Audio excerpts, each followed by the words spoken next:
Inspector Marion, who reads to us from John's Gospel. This is my command.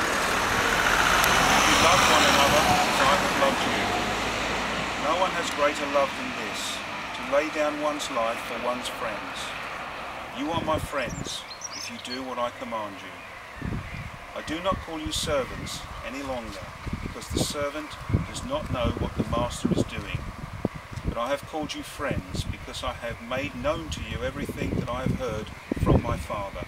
You did not choose me, but I chose you, and I appointed you to go and bear fruit, fruit that will last, so that the Father will give you whatever you ask him in my name. I am giving you these commands so that you may love one another.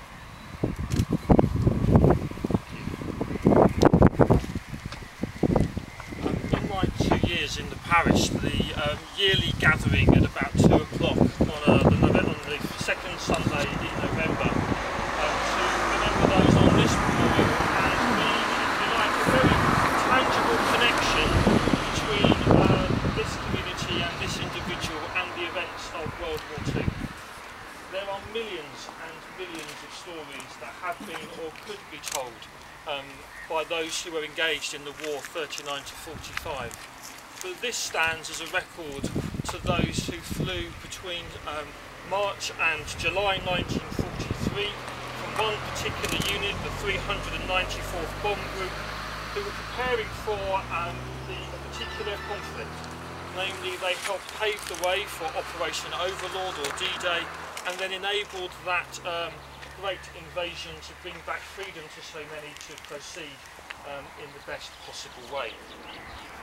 And during the course of those few months that the Americans flew from this place, 96 missions were flown in B26 Marauders, that's 7 men in a particular bomber. They dropped 4,500 bombs on road, rail and river bridges, airfield gun positions, railway marshalling yards, etc., such that the 4 squadrons who made up the 394th were known as the Bridge Busters. And we have gathered here this afternoon from different constituencies connected with this place to remember them, and as we remember them we also pledge to keep their memory alive, so that all those American young men did is never forgotten. We of course have to remember the 64 young men who died, who never returned back to America from this place. People like Captain Armageddon, whose name is on this memorial. He was the operations officer for the 586th Squadron and he flew on the first operation from this airfield. He was a Major League Baseball player and was only one of 2 Major League Baseball players who would die. And tragically, just 6 months or so earlier, he'd survived a crash and had said to friends and family, "I've had my bad luck, I'm going to survive this conflict and I'm going to get back and continue with my sports career."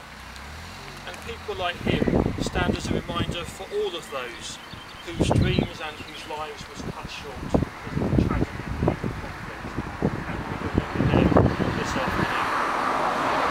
But I think one of the wonderful things about this memorial is it says that we salute and commemorate the courage of all of our gallant allies, not simply those whose lives were lost. And so we also remember people like Lieutenant Bill Dean of the 587th Squadron.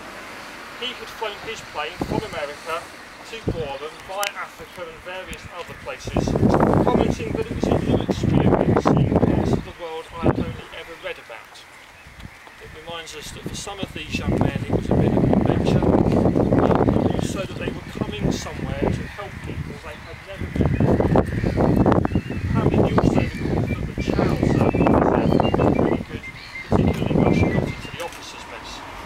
And Bill would go on to fly 63 other missions before being able to return back home into regular family life. It was also a memorial to the unsung heroes, not just those who flew planes, but also those of the many support units. There were at one point 2,700 young men and other young men serving on this airfield behind us. People like Clint Yeager, who worked as a vehicle inspector. He left his wife, he'd married her in 1943 and came to this community.